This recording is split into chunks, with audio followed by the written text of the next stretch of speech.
Nous démarrons, Fatidien, avec l'espace Schengen, toujours fermé au Sénégal. Notre pays, selon l'Union européenne, ne remplit toujours pas les critères.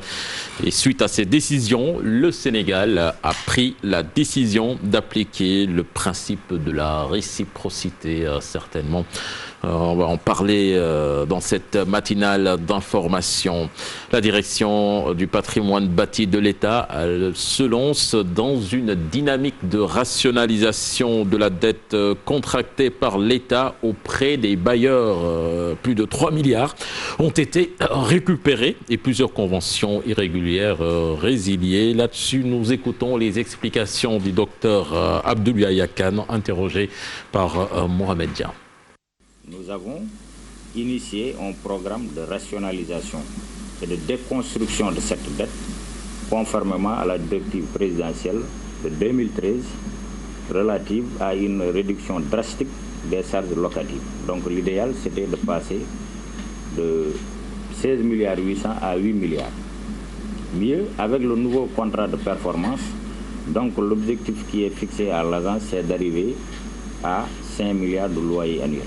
Mais il faudra rappeler que cet exercice s'avère extrêmement difficile, du fait notamment de la demande constante de l'administration en bureau et en logement. Il y a beaucoup de bruit dans le pays, un bruit court que l'État était en train de vendre certains de ces bâtiments. Non, ce n'est pas une vente. L'État ne vend pas. D'ailleurs, l'agence n'a pas les compétences pour vendre ou céder un bâtiment appartenant à l'État. Mais comme que c'est des bâtiments très vétustes ou vétustes qui risquent de nous échapper, parce qu'il faudra le rappeler, dès que le bâtiment tombe en ruine, donc il échappe à la gestion du patrimoine bâti. Donc ce n'est plus dans le domaine de compétences de l'agence. Et puis le ministre des Transports terrestres, Maître Oumar Youm, dit avoir fait sa déclaration de patrimoine. Donc il ne fait pas partie des membres du gouvernement sommés par le chef de l'État de s'acquitter cette tâche. Là-dessus, nous écoutons les explications de notre correspondant Abdourahmane Diallo. Youm estime qu'il ne fait pas partie des ministres à qui le président de la République a fixé un ultimatum pour faire leur déclaration de patrimoine. J'ai fait ma déclaration de patrimoine depuis très longtemps, depuis que cette loi a été initiée, donc je suis en règle. Le ministre des Infrastructures, des Transports terrestres et du Désenclavement a rencontré les acteurs des gares routières de Mbour pour leur octroyer une aide. Les gares routières du Sénégal vont se partager 1 milliard de francs CFA. La gare routière de Mbour a eu une enveloppe de 8 millions de francs CFA.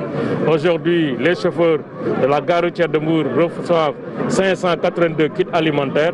L'enveloppe globale de l'appui alimentaire au niveau des transporteurs au profit des chauffeurs est de l'ordre d'environ 1 milliard de francs CFA, parce que 14 400 kits, chaque kit ayant une valeur de 66 000 francs CFA. Maître Oumar Youm a aussi profité de l'occasion pour parler des réformes prévues dans le secteur du transport. Cette nouvelle loi d'orientation et d'organisation des transports terrestres, dont l'objectif est de moderniser les systèmes de transport du Sénégal, qui sont déjà engagés par le président de la République à travers des projets extrêmement importants et structurants, notamment le TR et le BRT, qui doivent s'accompagner justement et améliorer l'environnement du transport.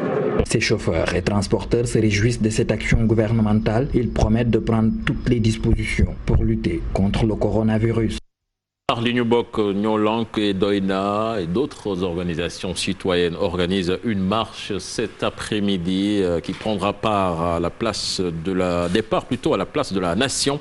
Une manifestation pour alerter sur la problématique du foncier et des démolitions de maisons, la situation des étudiants du privé et de l'UVS, entre autres questions.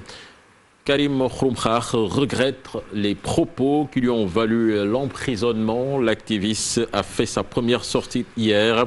Il compte se battre pour les intérêts du Sénégal malgré sa maladie. Certainement, nous l'écouterons dans le bulletin d'information en Wolof.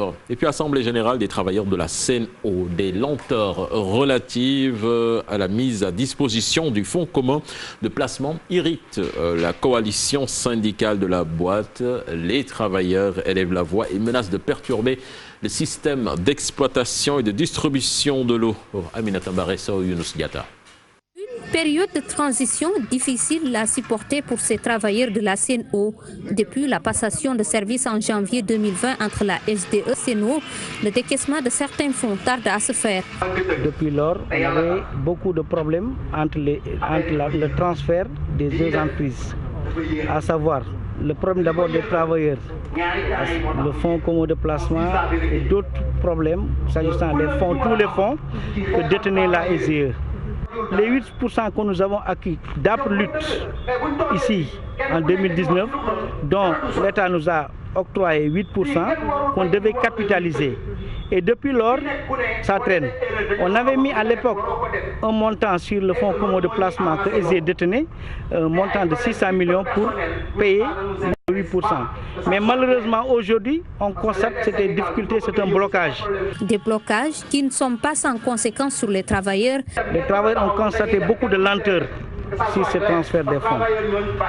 Et c'est à partir de ces problèmes que les travailleurs ont dit que maintenant, il faut que les fonds reviennent de droit à l'entreprise, aux travailleurs qui sont dans cette entreprise. Surtout le fonds commun de placement qui servait à régler beaucoup de choses. Les gens qui vont à la retraite aujourd'hui, depuis janvier, sont là en train d'attendre leur dû. Il y a le fonds social, ça ne fonctionne pas encore parce que les travailleurs n'étaient pas à disposition de ces fonds. Il y a le fonds d'habitat, d'où on devait avoir des sommes qu'on a vu, il y a eu des manquements au niveau même de ces fonds, qu'aujourd'hui qu'on doit tirer au clair. La nouvelle société en charge de l'exploitation et de la distribution en eau est appelée à réagir. Là, c'est nous aussi, depuis qu'elle est là. C'est le train de gauche à droite parce que ce qui devait être fait n'a pas été fait encore dans les règles. Nous n'avons même pas encore bouclé les négociations. Il y a eu certes des points d'accord, mais il y a eu des points d'achoppement, d'où les reclassements des travailleurs qui n'ont pas encore été réglés. À défaut de cela, la coalition syndicale des travailleurs des eaux du Sénégal menace de perturber le système d'exploitation et d'alimentation en eau, surtout dans la capitale sénégalaise. L'actualité internationale à présent avec Modou Fall. Nous démarrons avec le Mali où la CEDEAO a rencontré les différentes parties prenantes pour apaiser la tension. Donc elle poursuit les consultations pour parler de la CEDEAO, pour aider le peuple malien pour la réconciliation, mais les premières rencontres n'ont pas porté leurs fruits, selon Amadou Nougameiga, chargé de communication du CEMAS. L'opposition n'a pas varié dans ses demandes. Elle exige la démission de Ibeka avant de proposer une transition. Le M5 RFP demande la libération sans condition de Soumaïla Cissé. Au Gabon, une femme à la tête du gouvernement pour la première fois, Rose Christiane Oussakaka, répondant et nommée hier par décret par le président Ali Bongo, un récit signé Habib Faye. Depuis son indépendance, le Gabon a nommé un premier ministre femme. Elle répond au nom de Rose Christiane Oussouka Raponda, nommée ce jeudi par Ali Bongo Odimbia. Le secrétaire général de la présidence gabonaise, Jean-Yves Teil, a annoncé la nomination à la primature de Rose en remplacement de Julien Ngor Bekal, ministre de la Défense depuis 12 février 2019, âgée de 56 ans. Elle est la première femme nommée à ce poste au Gabon de 2014 à 2019. Cette Pongouin, originaire de Libreville, a dirigé la mairie de la capitale où vit plus de 70% de la population du pays. La nouvelle première ministre bénéficie du soutien de la très influente présidente de la Cour constitutionnelle, Marie-Madeleine Morontansouo. Depuis 2019, son nom était d'ailleurs revenu avec insistance pour succéder à l'ancien chef du gouvernement, Emmanuel Isosé Ngodet, mais celui-ci avait finalement été Julien Ngor Bekale. Soutien de la première heure d'Ali Bongo Odimbia, elle a servi entre 2012 et 2014 comme ministre du budget lors du premier mandat du chef de l'État. Merci Habib. Italie, la publication d'un manuel d'enquête sur les agressions sexuelles sur des mineurs au sein de l'Église, donc une diffusion du manuel à l'initiative du pape François, Fat Bintou Conté. l'initiative du pape François, le Vatican a diffusé jeudi des directives à destination des ecclésiastiques sur la procédure à suivre pour enquêter sur des soupçons d'agression sexuelle sur des mineurs au sein de l'Église. Réunis en vade-mecum, ces documents constituent un instrument destiné à aider les autorités locales de l'Église dans la tâche délicate de mener correctement les affaires impliquant des religieux lorsqu'ils sont accusés de sévices sur des mineurs, a expliqué dans un communiqué le cardinal espagnol Luis Ladaria Ferrer, préfet de la Congrégation de la foi. Le pape argentin, qui avait fait de la lutte contre le fléau des agressions sexuelles dans l'Église catholique une des priorités de son pontificat, avait convoqué en février 2019 un sommet inédit regroupant notamment 114 présidents de conférences épiscopales. À cette occasion, il s'était engagé à donner des directives uniformes pour l'Église, évoquant avant tout des références légales déjà en vigueur au plan civil et canonique. De fait, les documents publiés jeudi ne proposent pas de nouvelles normes, ni n'ont vocation à substituer la justice de l'Église catholique à la procédure judiciaire, souligne le Vatican. Le Vatican a notamment rédigé un formulaire de signalement de délit. Le responsable alerté doit renseigner l'identité du prêtre soupçonné, ses différents ministères, la date des faits et le nom de la ou des victimes présumées, des mesures prises par l'autorité ecclésiastique ainsi que, en cas de procédure pénale, le nom du procureur et des avocats saisis. L'Église est depuis plusieurs années en pleine tourmente avec des révélations successives sur des scandales massifs d'agressions pédophiles commises pendant des décennies par des prêtres ou des religieux et souvent couverts par leur hiérarchie dans plusieurs pays, notamment aux États-Unis, au Chili ou en... Fat Bintou, merci. Diao, c'est tout pour cette page internationale. Merci à vous, Modou Fall. On se retrouvera dans moins d'une heure dans le bulletin d'information en Wolof. Et puis, retenez que Chérif Dia a pris la décision d'envoyer Habib Faye en stage au Gabon, uniquement pour bien prononcer le nom du chef de l'État.